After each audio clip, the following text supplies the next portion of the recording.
தலைப்பு செய்திகள்.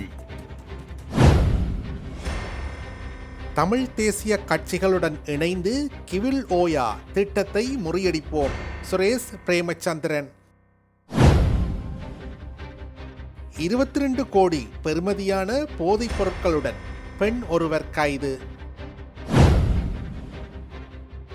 நிப்பா வைரஸ் குறித்து தேவையற்ற அச்சம் வேண்டாம். சிறுவர்களுக்கான சமூக ஊடக பயன்பாட்டிற்கு தடை, அரசாங்கம் தீவிர ஆலோசனை. ட்ரம்பை நம்ப முடியாது, தங்கங்களை திரும்ப கேட்கும் ஜெர்மனி. விரிவான செய்திகள். கிவுல் ஓயா திட்டத்திற்கு எதிராக நடைபெறவுள்ள போராட்டத்தில் தமிழ் தேசிய கட்சிகளுடன் ஈழ மக்கள் புரட்சிகர விடுதலை முன்னணியும் கலந்து கொள்ள வேண்டும் என்று அந்த கட்சியின் அரசியல் குழு தீர்மானித்துள்ளது. ஈழ மக்கள் புரட்சிகர விடுதலை முன்னணியின் அரசியல் குழு செவ்வாய்க்கிழமை மெய்நிகர் மூலமாக கூடியது.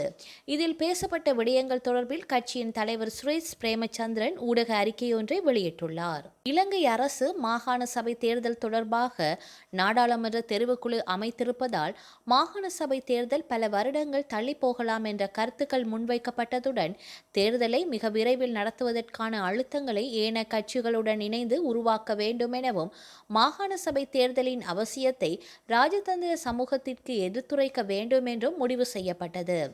ஏற்கனவே இந்த விடயங்கள் தொடர்பாக இந்தியா, நெதர்லாந்து மற்றும் கனடா தூதர்களுக்கு விளக்கம் அளிக்கப்பட்டமை குறித்தும் எடுத்துரைக்கப்பட்டது. அத்துடன் அரசு கொண்டுவர யோசிக்கும் புதிய அரசியல் யாப்பு தொடர்பாகவும் அந்த யாப்பில் தமிழ் மக்களின் அரசியல் தீர்வு தொடர்பாகவும் அதில் அடங்க வேண்டிய விடயங்கள் குறித்தும் சகல தமிழ் கட்சிகளுடனும் கருத்தொற்றுமைகள் ஏற்படுத்தப்பட்டு ஒருமித்த ஒரு தீர்வு திட்டத்தை அரசிடம் கையளிக்க வேண்டும் என்றும் தீர்மானிக்கப்பட்டது. தமிழ் மக்களின் தேசிய இன பிரச்சினை தீர்வு தொடர்பாக பல்வேறுபட்ட ஜனாதிபதிகளால் பல்வேறு குழுக்கள் நியமிக்கப்பட்டு பல்வேறு வரைவுகளும் உருவாக்கப்பட்டுள்ளன. இவற்றை ஆராய்ந்து தமிழ் மக்கள் ஏற்றுக்கொள்ளக்கூடிய ஒரு வரைவை அனைத்து கட்சிகளும் இணைந்து உருவாக்க வேண்டும் என்றும் தீர்மானிக்கப்பட்டது. கிவுல் ஓயா திட்டத்திற்கு எதிராக நடைபெறவுள்ள போராட்டத்தில் தமிழ் தேசிய கட்சிகளுடன் ஈழ மக்கள் புரட்சிகர விடுதலை முன்னணியும் கலந்து கொள்ள வேண்டும் என்றும் தீர்மானிக்கப்பட்டது என்றுள்ளது. கனிமுல்ல போலீஸ் பிரிவுக்குட்பட்ட பொல்லதை பகுதியில் சுமார் 22 கோடி ரூபாய் பெறுமதியான கொக்கைன் மற்றும் போதை மாத்திரைகளுடன் பெண் ஒருவர் கைது செய்யப்பட்டுள்ளார்.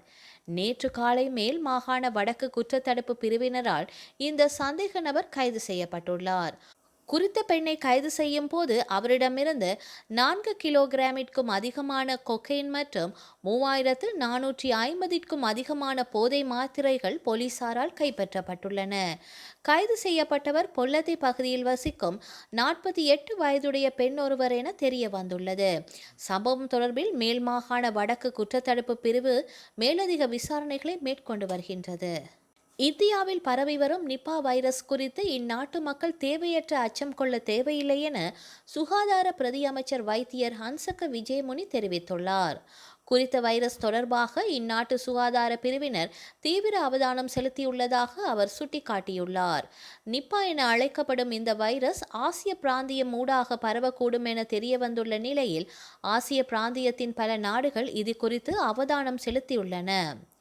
தாய்லாந்து, சிங்கப்பூர், ஹாங்காங் மற்றும் மலேசியா ஆகிய நாடுகளின் அதிகாரிகள் இது தொடர்பாக விமான நிலைய பரிசோதனைகளையும் ஆரம்பித்துள்ளதாக தெரிவிக்கப்படுகின்றது. இது வௌவால்கள் மற்றும் பன்றிகள் போன்ற விலங்கிடமிருந்து தொற்றும் ஒரு வைரஸ் என அடையாளம் காணப்பட்டுள்ளதுடன் இதன் இறப்பு விகிதம் 40% முதல் 75% வரை இருப்பதாக கூறப்படுகின்றது. நிப்பா வைரஸ் மனிதரிடமிருந்து மனிதருக்கு பரவக்கூடியது என்றாலும் அதன் கடத்தல் மிக குறைந்த அளவிலேயே இடம்பெறுவதாக தெரிவிக்கப்படுகின்றது.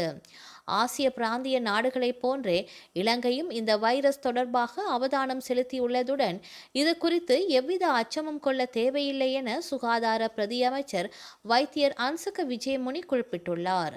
இலங்கைக்கு தற்போது இதனால் எவ்வித அச்சுறுத்தலும் இல்லை. வரலாற்றில் இது ஒருபோதும் பெருந்தொற்றாக பரவவில்லை. எனவே நாம் வீணாக அச்சப்பட தேவையில்லை. அதேபோல் இந்த வைரஸ் இருக்குமோ என சந்தேகிக்கப்படும் நபர்களை பரிசோதிப்பதற்கு தேவையான பரிசோதனை உபகரணங்கள் இலங்கையிடம் உள்ளன. இவ்வாறான வைரஸ் பரவும் போது இலங்கைக்கு அதன் பாதிப்பு உள்ளதா என்பது குறித்து மிக நெருக்கமாக ஆய்வு செய்கின்றோம். இதுவரை எந்த ஒரு நோயாளியும் பதிவாகவில்லை. நோய்வாய்ப்பட்ட ஒருவர் விமானத்தில் ஏறி வரும் அளவிற்கு சிறந்த ஆரோக்கிய நிலையில் இருக்க மாட்டார். எனவே நோயுள்ளவர்கள் இலங்கைக்கு வருவதற்கான வாய்ப்பு மிகவும் குறைவு. அதனால் பயப்பட தேவையில்லை என அவர் குறிப்பிட்டுள்ளார். 12 வயதுக்குட்பட்ட பாடசாலை மாணவர்களுக்கு சமூக ஊடகங்களுடனான அணுகலை கட்டுப்படுத்துவது குறித்து அரசாங்கம் அவதானம் செலுத்தியுள்ளது. இது தொடர்பில் ஏற்கனவே கலந்துரையாடல்கள் ஆரம்பிக்கப்பட்டுள்ளதாக சிறுவர் மற்றும் மகளிர் விவகார அமைச்சர் சாவித்ரி போல்ராஜ் தெரிவித்துள்ளார். 12 வயதுக்குட்பட்ட பிள்ளைகள் கைபேசி பயன்பாட்டை முழுமையாக நிறுத்த வேண்டும் என அரசாங்கம் ஏற்கனவே முன்மொழிந்துள்ள நிலையில் இதற்கு இணையாக சமூக ஊடக பயன்பாட்டையும் தடை செய்வது குறித்து கவனம் செலுத்தப்பட்டுள்ளது. உலகின் பல நாடுகள் பாடசாலை மாணவர்களுக்கு சமூக ஊடக பயன்பாட்டை தடை செய்ய சட்டங்களை அறிமுகப்படுத்தியுள்ள நிலையில் அது தொடர்பிலும் அரசாங்கம் அவதானம் செலுத்தியுள்ளதாக அமைச்சர் சாவித்ரி போல்ராஜ் குறிப்பிட்டுள்ளார். பிள்ளைகள் இணையத்துடன் இணைவதன் மூலம் இடம்பெறும் பல்வேறு ஒழுக்கக்கேடான சம்பவங்கள் அதிகரித்து வருவதால் சமூக ஊடகங்களுடன் கட்டுப்பாடுகளை விதிக்க வேண்டிய அவசியம் ஏற்பட்டுள்ளதாகவும் அமைச்சர் மேலும் குறிப்பிட்டுள்ளார். சிறுவர்களுக்கு எதிரான சைபர் குற்றங்களை கையாள்வதற்காக புதிய சட்டத்தை அறிமுகப்படுத்த தீர்மானிக்கப்பட்டுள்ளதுடன் அதற்கு கடந்த சில தினங்களுக்கு முன்னர் அமைச்சரவை அங்கீகாரமும் கிடைத்துள்ளது. இதேவேளை 2025ஆம் ஆண்டில் மாத்திரம் சிறுவர்கள் தொடர்பான 10,455 முறைப்பாடுகள் தேசிய சிறுவர் பாதுகாப்பு அதிகார சபைக்கு கிடைத்துள்ளன. அவற்றில் தேசிய சிறுவர் பாதுகாப்பு அதிகார சபையின் சட்டத்தின் கீழ் 8,514 முறைப்பாடுகளும் அதன் நேரடி எல்லைக்குள் வராத 1,941 முறைப்பாடுகளும் உள்ளடக்கப்படுகின்றன. ஐக்கிய தேசிய கட்சியும் ஐக்கிய மக்கள் சக்தியும் ஒன்றிணைவது உறுதியாகியுள்ளது என நாடாளுமன்ற உறுப்பினர் ரஞ்சித் மத்தும பண்டார தெரிவித்துள்ளார். இந்த இணைவானது அனுர அரசுக்கு அச்சத்தை ஏற்படுத்தியுள்ளது எனவும் அவர் தெரிவித்துள்ளார். கொழும்பில் நடைபெற்ற ஊடக சந்திப்பின் போதே அவர் இவ்வாறு குறிப்பிட்டுள்ளார். அங்கு மேலும் அவர் தெரிவிக்கையில், கட்சி ஆதரவாளர்கள் தொண்டர்களின் கோரிக்கைக்கமையவே இணைந்து செயற்பட இரு தரப்பினரும் இணக்கத்திற்கு வந்துள்ளனர். மாகாண சபை தேர்தல் நடத்தப்பட்டால் எமது பலம் தெரியவரும் என்றார்.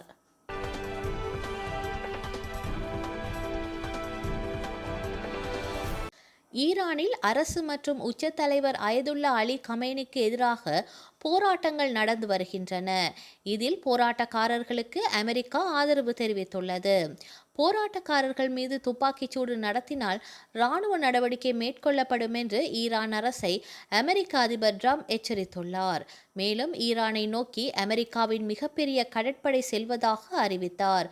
அதன்படி USS ஆபிரகாம் லிங்கன் விமானம் தாங்கி கப்பல் படைப்பிரிவு ஈரானை நெருங்கியுள்ளது. இதற்கிடையே ட்ரம்ப் அணு ஆயுதங்கள் இல்லாத ஒப்பந்தம் தொடர்பாக ஈரான் பேச்சுவார்த்தைக்கு முன்வர வேண்டும். ஈரானின் அணுசக்தி திட்டம் குறித்த ஒப்பந்தத்தை பேச்சுவார்த்தை மூலம் எட்டுவதற்கு காலம் கடந்து கொண்டிருக்கின்றது. இல்லையென்றால் முன்பை விட ஈரான் மீது மிகப்பெரிய தாக்குதல் நடத்தப்படும் என்றார். ஆனால் ட்ரம்பின் மிரட்டலுக்கு ஈரான் பதிலடி கொடுத்தது. அந்நாட்டு வெளியுறவு மந்திரி அப்பாஸ் அராக்சி கூறும் போது, எங்கள் துணிச்சலான ஆயுத படைகள் எங்களது நிலம், வான் மற்றும் கடலுக்கு எதிராக எந்த ஒரு ஆக்கிரமிப்புக்கும் உடனடியாகவும் சக்தி வாய்ந்ததாகவும் பதிலடி கொடுக்க தயாராக உள்ளன என்றார். 3,350 டன் என்ற அளவில் உலகிலேயே அதிக தங்க இருப்பு வைத்துள்ள நாடுகளில் ஜெர்மனி 2வது இடத்தில் உள்ளது. 1945ஆம் ஆண்டு 2ஆம் உலகப் போருக்கு பின்னர் ஜெர்மனி அமெரிக்காவுடன் நெருக்கமான உறவை ஏற்படுத்தி கொண்டது. நம்பிக்கையை வெளிப்படுத்தும் விதமாக ஜெர்மனி தனது பெருமளவு தங்க இருப்பை அமெரிக்காவில் சேமித்து வைத்தது. ஜெர்மனியின் தங்க இருப்பில் 37%, அதாவது 1,236 டன் தங்கத்தை அமெரிக்காவின் நியூயார்க் பெடரல் ரிசர்வ் வங்கியில் சேமித்து வைக்கப்பட்டுள்ளது. இந்நிலையில் அமெரிக்க அதிபர் டொனால்ட் ட்ரம்ப் உடைய வரி விதிப்பு நடவடிக்கைகள் கிரீன்லாந்தை இணைப்பதாக அவர் கூறிய கருத்துக்கள் ஜெர்மனிக்கு அச்சத்தை ஏற்படுத்தியுள்ளன. ஜெர்மன் நாடாளுமன்றத்தின் எதிர்க்கட்சியான கிரீன் பார்ட்டி பொருளாதார தன்னிறைவு மற்றும் சர்வதேச மோதல்களிலிருந்து பாதுகாத்துக் கொள்ள தங்கத்தை உடனடியாக தாயகம் கொண்டு வர வேண்டும் என வலியுறுத்தியுள்ளது. ட்ரம்ப் எப்போது என்ன செய்வார் என்று தெரியாது. வருமானத்திற்காக அவர் எதையும் செய்வார் என்று ஜெர்மனி வரி செலுத்துவோர் சங்கம் தலைவர் மைக்கேல் ஜோகர் எச்சரித்துள்ளார். சர்வதேச பொருளாதார வட்டாரத்தில் இந்த விவகாரம் பெரும் விவாதத்தை ஏற்படுத்தியுள்ளது. வரலாற்றில் இன்று